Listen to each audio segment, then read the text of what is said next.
Malaking buhawi ang nanalasa sa Arayat, Pampanga. Winasak nito ang mga nadaan ng establishmento kabilang ang isang paaralan. Nasa frontline ng balitang yan, si Elaine Fulgencio.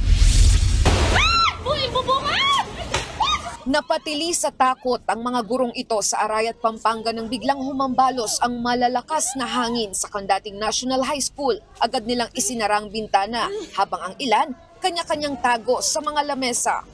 Pero hindi lang pala yan basta malakas na hangin, kundi isa na palang buhawi. Tinuklap niya ng bubong ng paaralan at gumuho rin ng stage. Kwento ng gurong si Carlota, katatapos lang ng kanilang practice para sa moving up ceremony nang manalasa ang buhawi. Nakita ko po yung kung paano inangat nung ipo-ipo yung sa kabilang building, yung kanyang yung pumbubong ng kabilang building.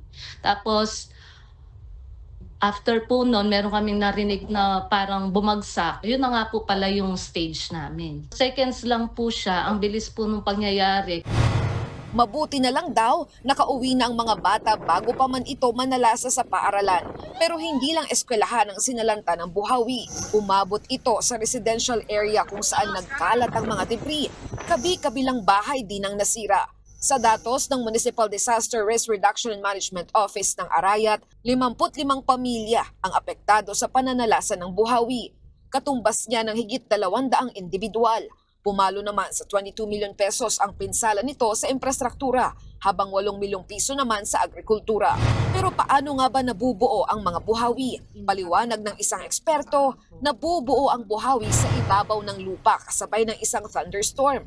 Bumababang malamig na hangin sa himpapawid habang paikot naman na umaangat ang mainit na hangin. Kung halimbawa nagkakaroon ng convergence yung hangin tapos biglang inangat patakyat pataas, so ayun. And then nagdadala ng yung hangin na papunta doon. Kadalasang tumatagal ang buhawi ng 10 minuto. Saglit man ang pananalasa, di dapat ito ipagsawalang bahala.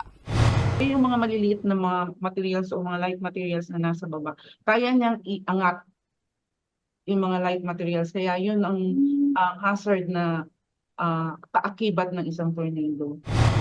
Nagbabalita mula sa frontline, Elaine Fulgencio, News 5. Mga kapatid, Cheryl Cosim po, huwag maging huli at maging una sa lahat sa balitaan. Para sa tuloy-tuloy na talakayan sa Frontline, mag-follow at mag-subscribe sa social media pages ng News 5.